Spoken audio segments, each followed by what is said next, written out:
right, everyone. Thanks for joining us on episode 23 of Bullish. Remember, anything that we discuss is not individual stock advice. Past performance is not a guarantee of future results. Stenger Family Office and its clients may hold positions in some of the stocks discussed.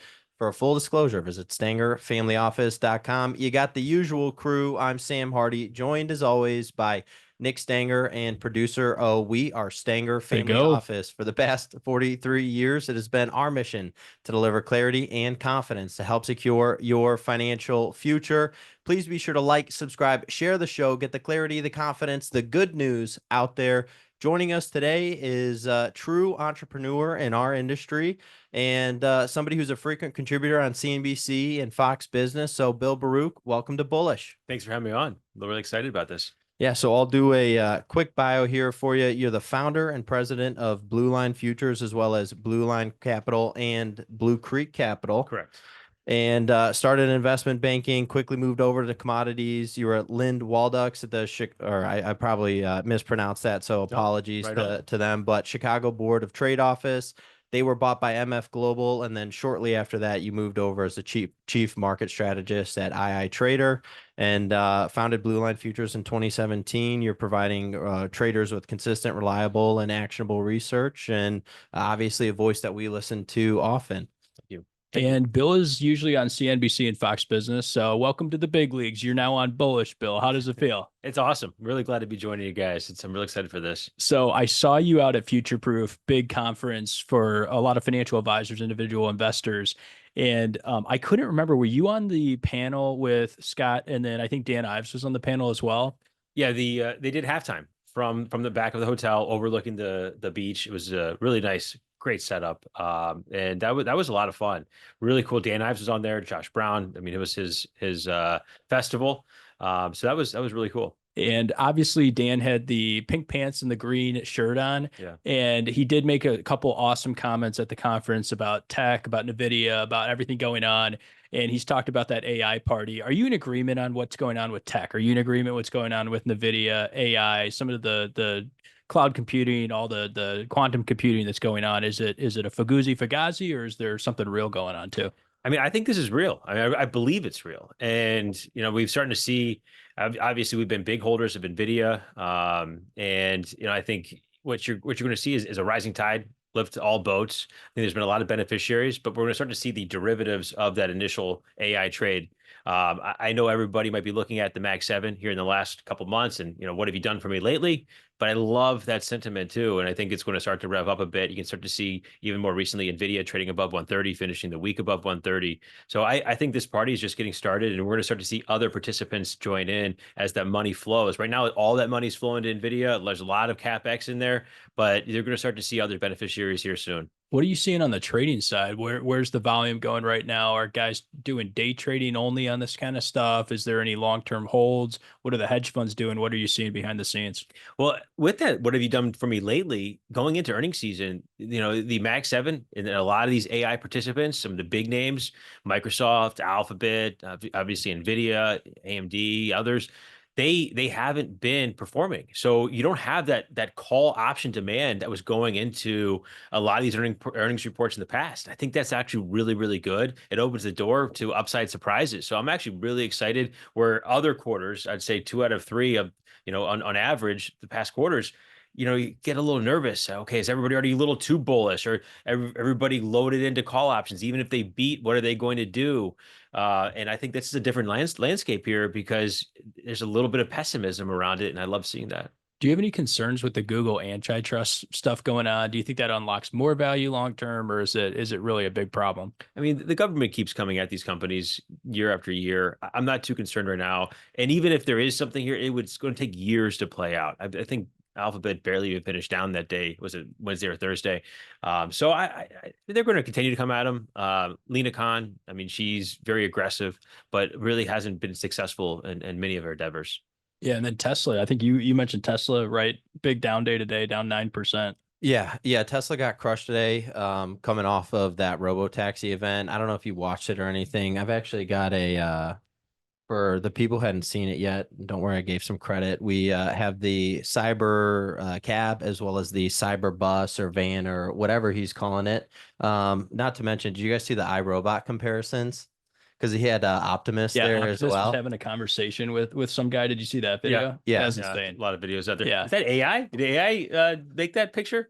Well, it very well might have. It came from EV Guide, but in iRobot too, they've got those buses that go and collect people that look exactly like the van and everything. But Would I you mean, leave Optimus home alone with your family?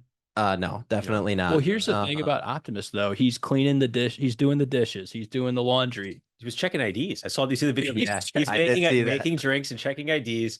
I just hope they know their own strength. Don't let him into the polling places. Okay, never Yeah. mind. So just to get back to that again, more about, I mean, Optimus is something to be paying attention to in the future. I think I saw too, there were basically people controlling the robots like right next to him. So it wasn't real yet.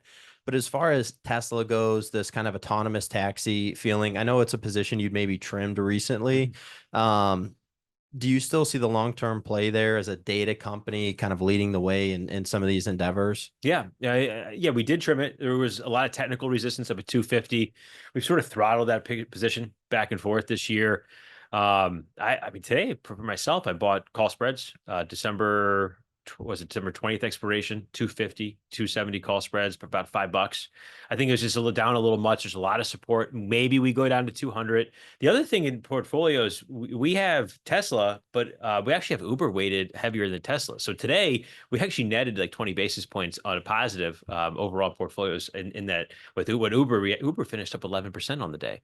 Wow. So that maybe it's Uber's time to shine because Tesla supposedly the market feels like it failed the surprise here, but I think this is directionally it shows you where they've gone.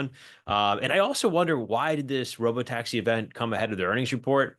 Maybe they were knowing that this is going to be a little bit of buy the rumor, sell the news. There's going to be some cold water thrown on the idea afterwards, and you know what, the demand for the vehicles is trending in the right direction, like 7% year over year on sales. So I think maybe we have a good earnings report coming around the corner as well. Well, I was going to say, it's interesting you brought up Uber because I was reading through some of Josh Brown's comments this morning as well, basically talking about where's this going to go? We didn't see an app that came out with this. You've got competitors like Waymo who have a much higher level of autonomous driving set up with all the cameras, right? We've all seen the videos. It's like, I don't even know how to describe it. An alien spaceship. Yeah, basically. Is Tesla going to be able to kind of vertically integrate this whole thing, or are they going to have to partner with somebody like an Uber, who's the biggest ride hailing company, around? Well, my question is, why do you even need Uber at all? Or right? Does Tesla do their own Uber? Yeah. I mean, it's great to see Uber run like it did. I don't think the impact really, is there. I think this is also a lot of technical tailwinds. I mean, Uber's literally breaking out right now, technically. So I think, yeah, I mean, you made a good point. Is if Tesla robotaxi, is it going to be, powering itself? Probably. I think that would be the fear. The other thing about Uber is they've been proving the multiple business segments, the profitability they've been able to turn over the last 12 months. There's a lot of other tailwinds there for Uber. So I think, we like that name. We think it continues to go higher too. Do you think Elon could be the smartest guy in the room to an extent where he's doing something with Starlink here? There's obviously a big agenda there, not just to get satellites up into the air and sell you a data plan. Like there's obviously something where maybe he comes out with a Tesla phone and then he sells you the Tesla data plan, but then that data plan somehow connected to the cars. Do you see a bigger plan at play there? Yeah, he's always you have to expect him playing 4D chess. I mean, I think that's why did they do the robotaxi event just 2 weeks before? Now people were expecting it, but maybe they timed it ahead of earnings so the market can digest this potential, all right, it's sell the news event. And that's what the market's done. But yeah, you mentioned the phone. I mean, he obviously had other plans, but he bought Twitter, now X. The charging stations, I mean, they're now going to be contracted out. I mean, they're signing contracts. There's a lot of revenue streams that can all be connected here, and that's why it's a bigger picture. When you look at Tesla over the last several years, people are talking about the car, the automobile multiple. Is it an auto? No, it's a software multiple. That's how I look at it. But they are in the automobile business, and they're going to continue to kind of move away from being so centric on the automobile business. I mean, you will have the EV business and the charging stations. There's a lot of revenue streams here. So Tesla was it we were talking about this today. Tesla is the biggest holding in ARK. Well, I hadn't looked at the numbers, so I cannot confirm or nor deny that. But I know every time you saw Tesla down, Kathy Woods was loading up on it, and we had talked to the ARC guys recently too. Part of their thing too on it being a data company, and you're looking at that kind of multiple is their cars are logging like 2 million miles a day of data that's getting stored that they're learning from, whereas like a Waymo, for example, is not even getting anywhere near that a day or even in a year. I think they were like basically they get 2 million miles a year because they're only in 4 markets or 5 markets. You're making a terrific point there. I mean, it's all about the data. I mean, it's data. Big data is what's really running everything right now, and that's huge. What went wrong at ARC though, in particular, right? Because a lot of great ideas saw that massive run up during COVID. Did they just not pivot quickly enough, or is it really just, hey, you just got to be in this thing for 20 years to see some good returns? I think there is some, to some degree, being in it for a long term. Now, I mean, I don't, as a trader, I going into commodities way back, and handling big, family offices, big traders, and giving coverage to people, placing orders, like seeing what works and what didn't work. I think a lot of people that hit one big trade, or managed to kind of skate out of, one what could have been a big loss turned profit.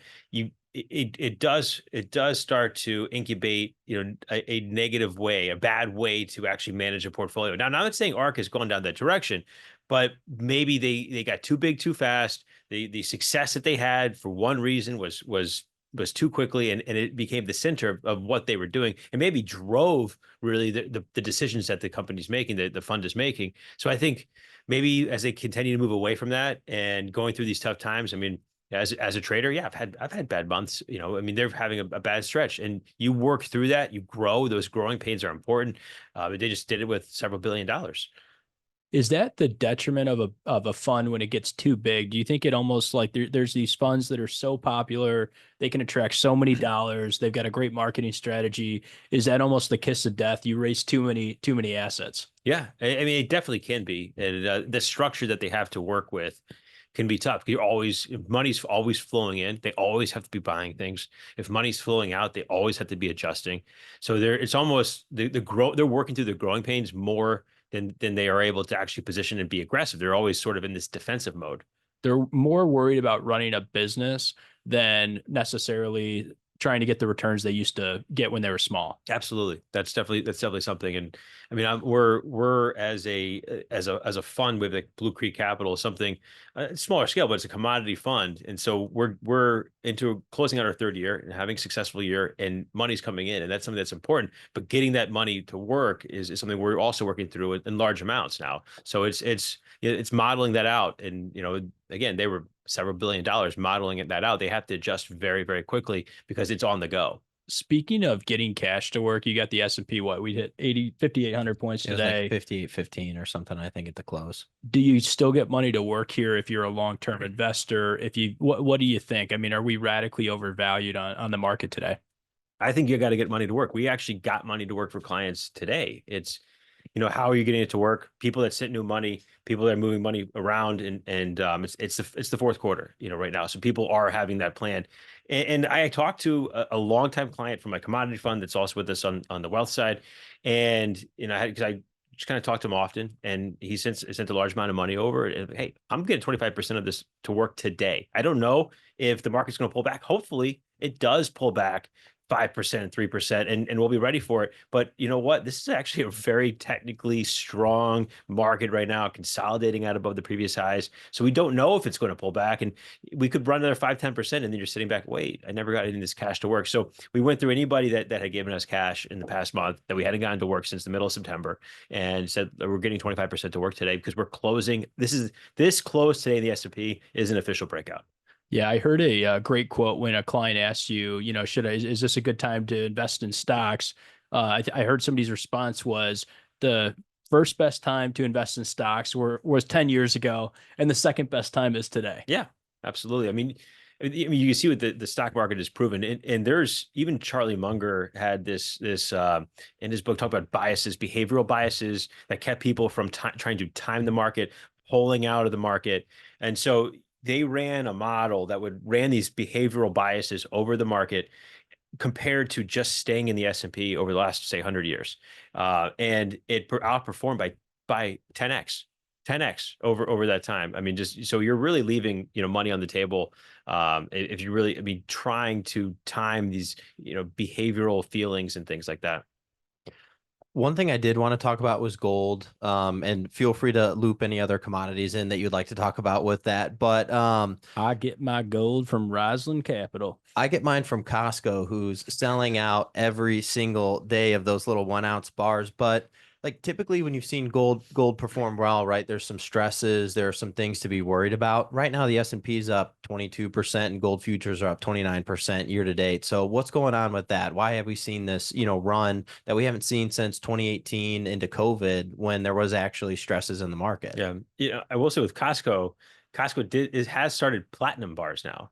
I did see that as And well. so platinum, just a little anecdote here, is going in, just began seasonally bullish time of year. So it's a good time to be owning platinum.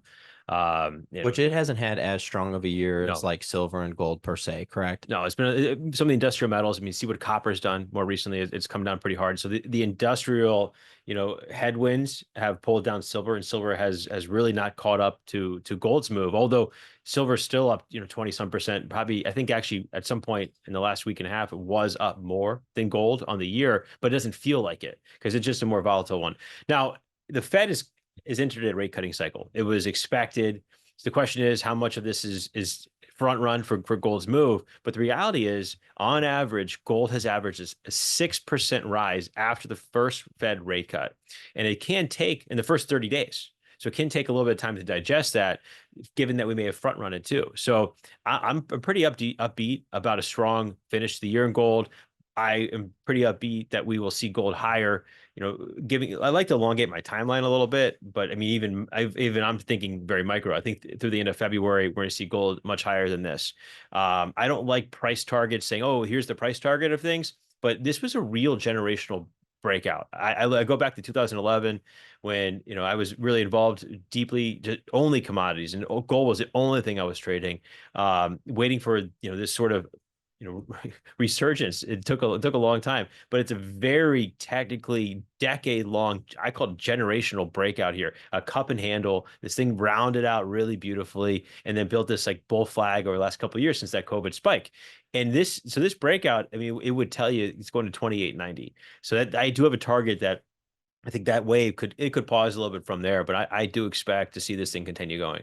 Now, isn't there a difference though between what you're doing with gold and trading futures versus the TV commercials where they are selling you a gold coin stamped with the fancy special insignia, or is there really a connection there?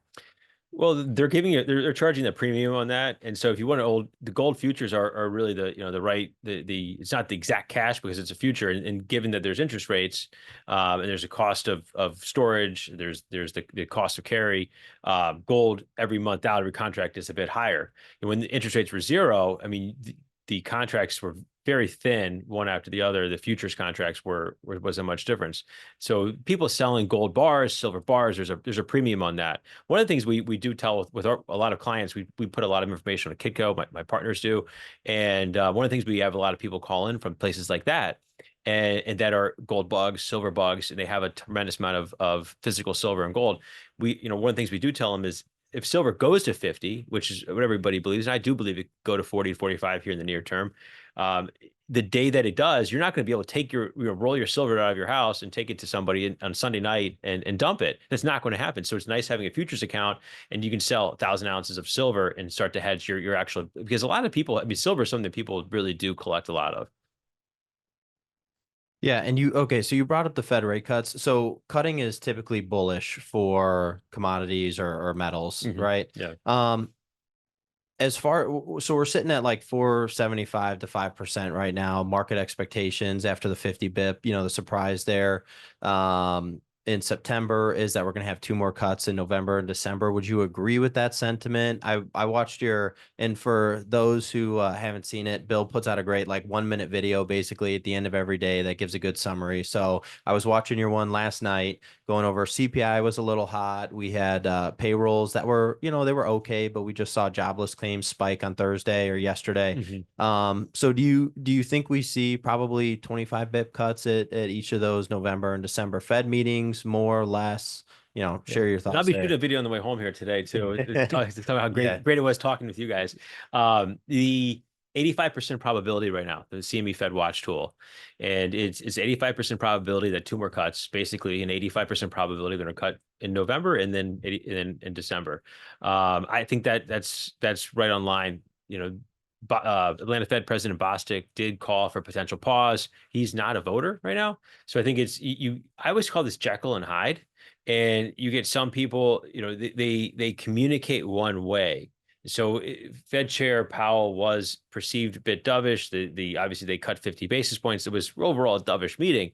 And then sometimes he come out and be less dovish in between meetings, and they use that as a balancing act. Or maybe somebody that has a quieter voice because they might not be a voter. It's not the Fed chair, and they're able to communicate other sides, and they kind of keep this balancing act. I think that's what we're seeing right now. But I've been in the 3-cut camp all year, but in fact, they moved 50 in the trajectory of some of this. I think we're going to see 4 cuts.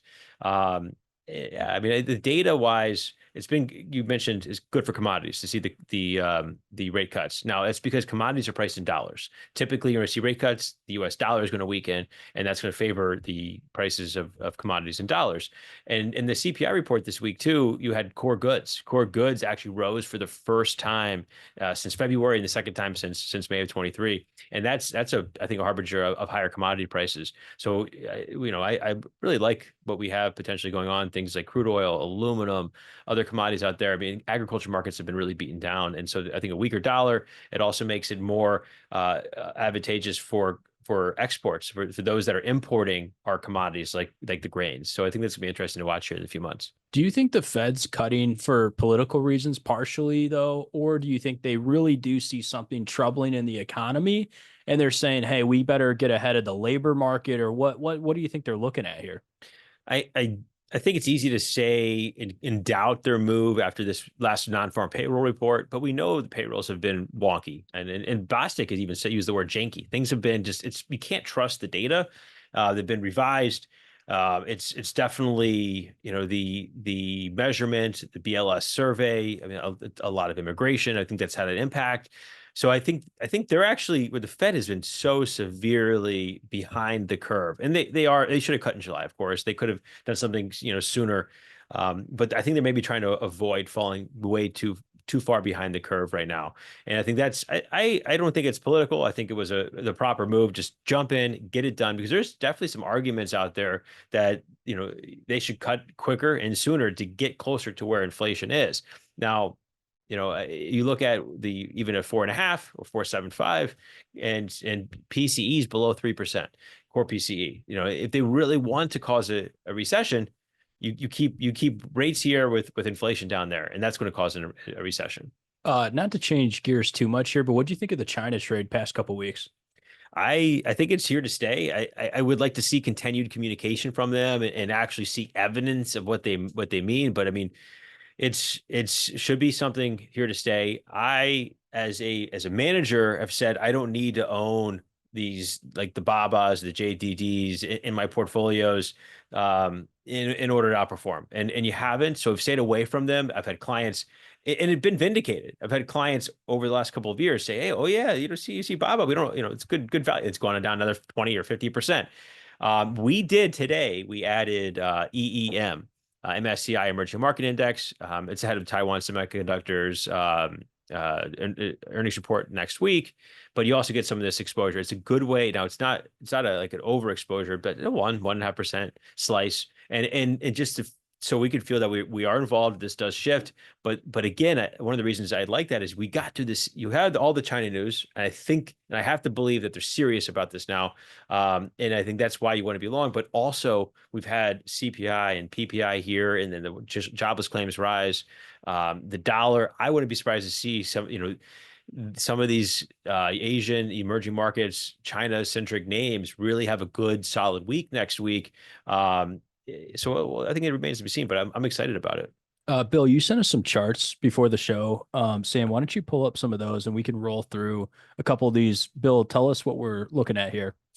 Yeah, this is just, some of my backstory, but we're looking at CPI services, core goods, offsetting decline in energy prices. So, one of the things is we've had decline in energy prices, and if energy does rise, one of the things one of our theses here is it leaves the door open for a rise in inflation in the coming months. And you're starting to see core goods. Now, is this just a blip where core goods comes up? But if core goods starts to rise and then you have energy start to rise, you're going to start to see that offset the drop in shelter, because shelter did have a more muted impact recently. And everybody's been saying, you know what, shelter is at some point it's going to roll over. And if you use the Zillow numbers, the Redfin numbers, it would already bring core CPI down much further. So now we've had that more muted impact, but guess what? Core goods showed up, the commodity centric demand. Now does energy also bring in a complex here that is rises inflation overall. And you've been bullish on energy.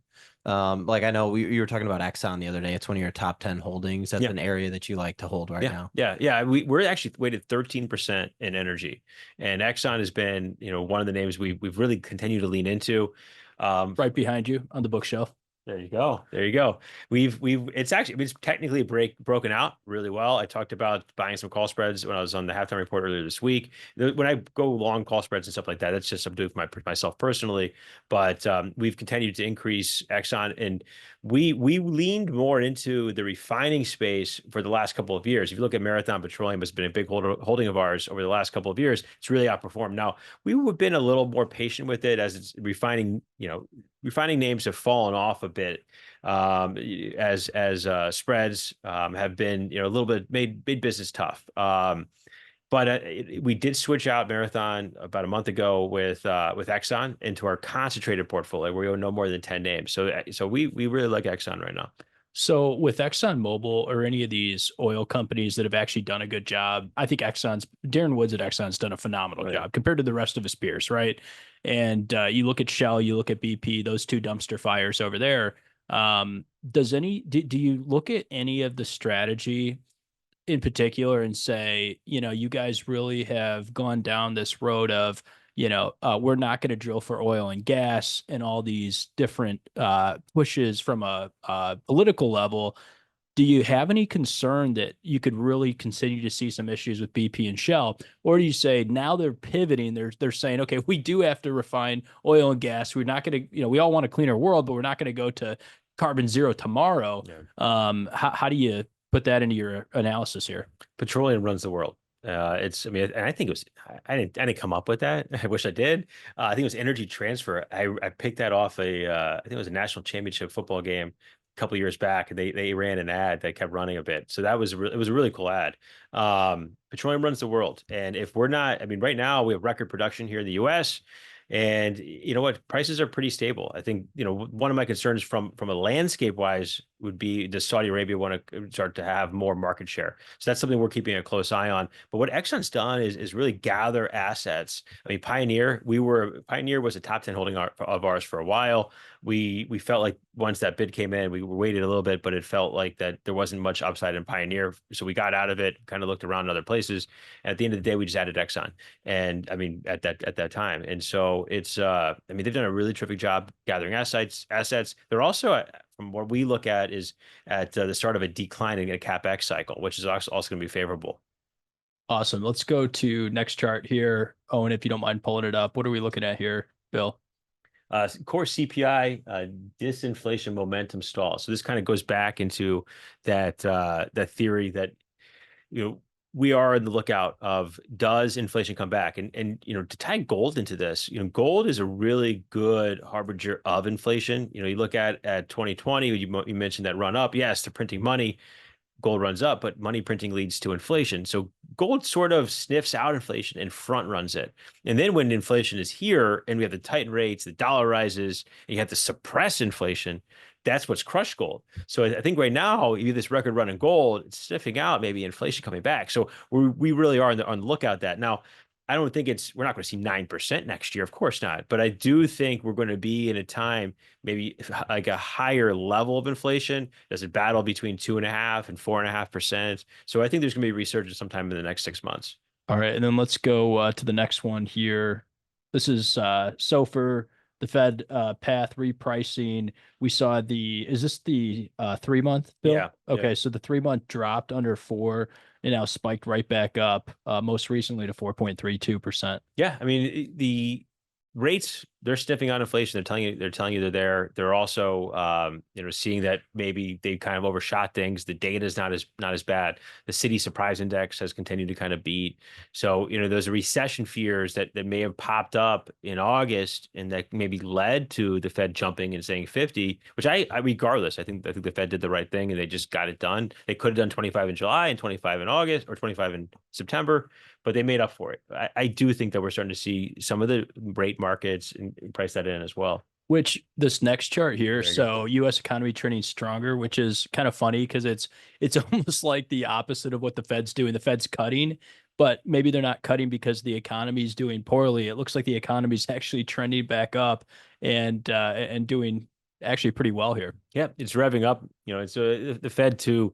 I mean, talking very micro behind the curve. I mean, overall, yeah, they when the data started to really turn south earlier this year is when they should have been more aggressive about doing something.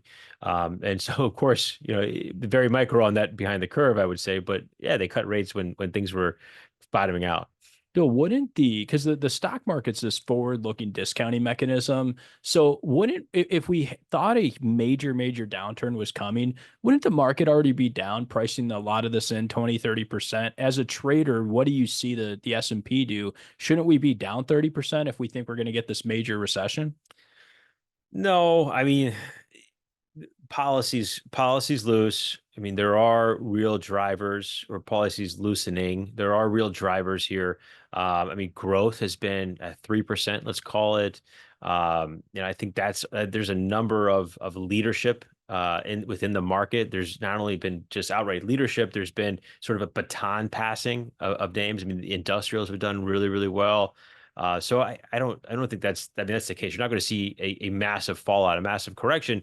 Now, you look at too, sometimes it's positioning, and as I talked earlier in the show with the over anticipation of bullishness and people buying options is one thing, but you also have, from a positioning standpoint, an August 5th volatility event that really washed and cleaned the market out pretty good. So I think recovering from that, we had the reverberation of a little bit of a retest through September, and now we're on the rally. I would think there'd be more of a black swan than that would cause something if it were to roll over. The Japanese yen was our black swan call of the year, and that did play out. I don't know if you could have some wiggles here around the election, but I do think 6,000, 6,100 is going to be not far away now, but that would be where we see the market finish the year. Right. And that's exactly my point is if we really thought there was going to be significant economic weakness, shouldn't the market price it in ahead of time? And it's just not. The market's not pricing in doom and gloom. It's actually pricing in optimism. Yeah. So would you say in general, you're pretty optimistic for next year? I would think so. Now, my fear, that's not necessarily a black swan, but if my fear would be, no matter who wins the election, they try and clean up the fiscal policy. Now, you do hear about the budget spending expanding for both, but if they try to clean up this fiscal policy, they tighten the budget down, which is something they should do. That would be my fear that would correct the market. Sort of like a taper tantrum, like activity in the market. But at the end of the day, less printing of treasuries, less supply.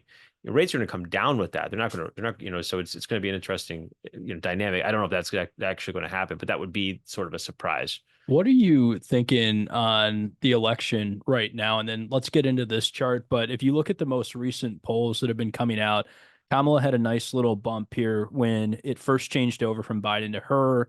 A lot of these polls are switching back over to Trump's favor. So you're starting to see now Florida's solidly red, which used to be a pretty good swing state. Now it's solidly red. Ohio's looking solidly red. Nevada today, I thought this was really interesting.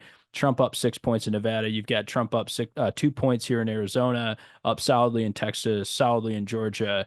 What are you thinking we're going to see here in November, if you had to guess? I mean, I think there's a case on either end of it. It depends where it shows up. I think actually it's going to be a blowout either way. And it's tough to say, but I'm ready for either surprise. I go back to trading around the 2016 election. I think Trump was obviously a big surprise then. We were buying S&P futures all night long. The market went limit down.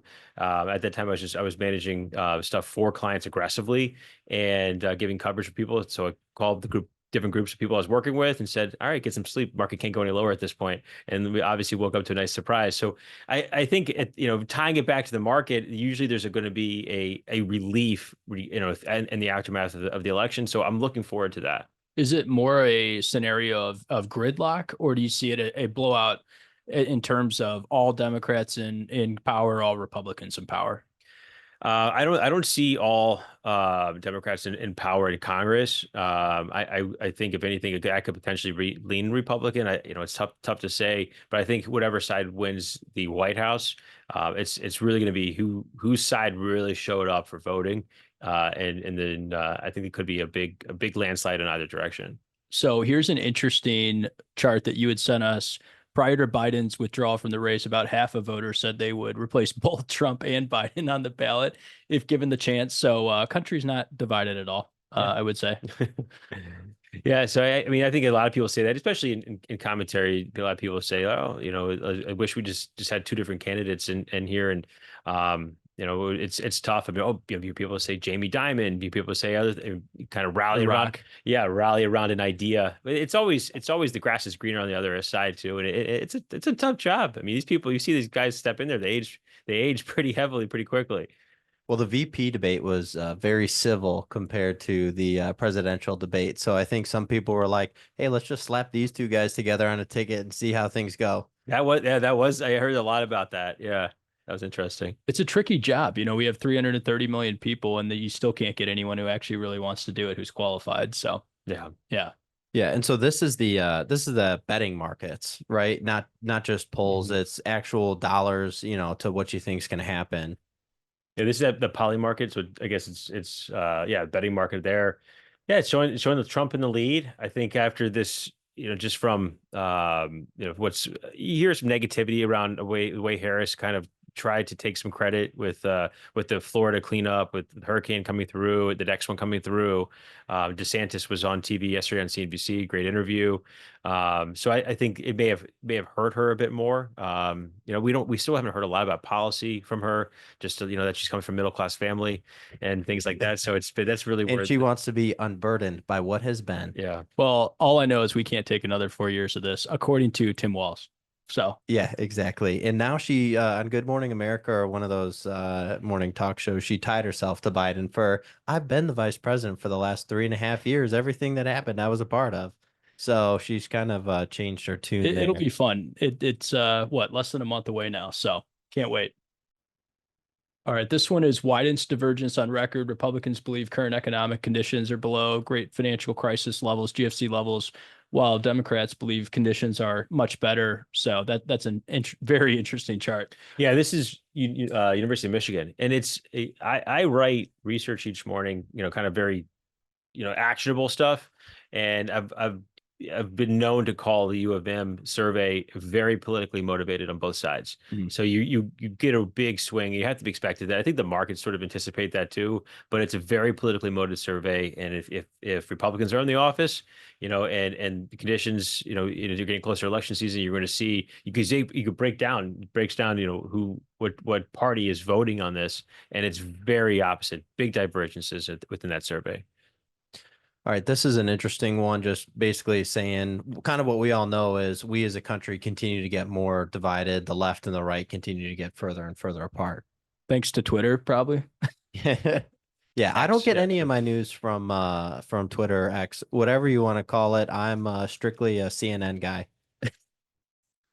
Well, Twitter, I heard somebody say Twitter's like really good for the first 5 minutes when news breaks. It's actually really solid. Yeah. And then after the 5-minute mark, it's just a disaster. Yeah, I can agree with that. Usually I've got to fact check myself before I send out tweets or anything to anyone. I'm like, all right, let's just Google this really quick, make sure it's not fake news, and then move on to the next one. Well, part of this probably is social media fueled. And they've done what was that Social Network movie or documentary about how, it's just the algorithm showing you more of what you want to see. Absolutely. Yeah, it is. And if you're liking what's fueling your anger and you keep looking at it, you're going to keep seeing more of it, and people are going to get angry. And yeah, it's very polarizing time, more than ever. And that's the data showing us. All right, got a few more here.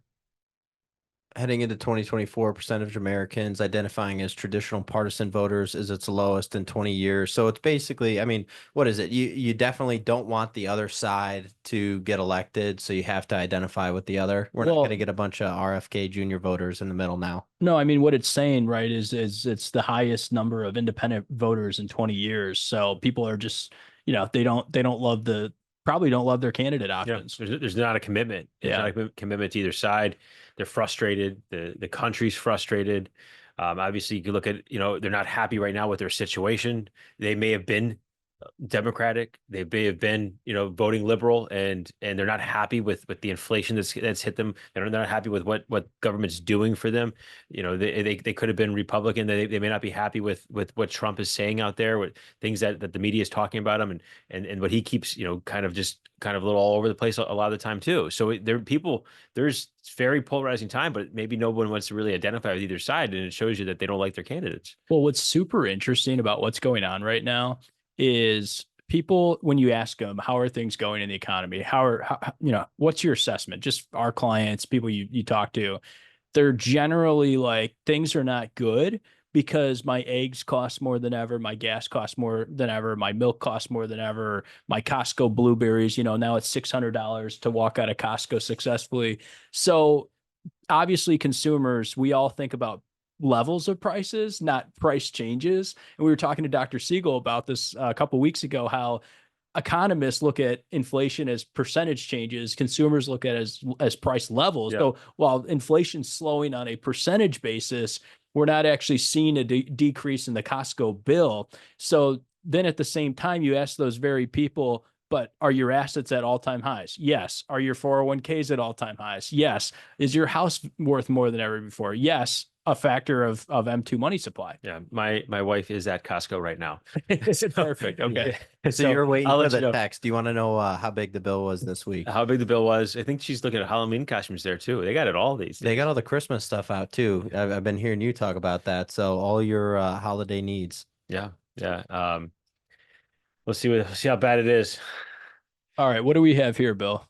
This is tracking the price of commodities. We got let's see here.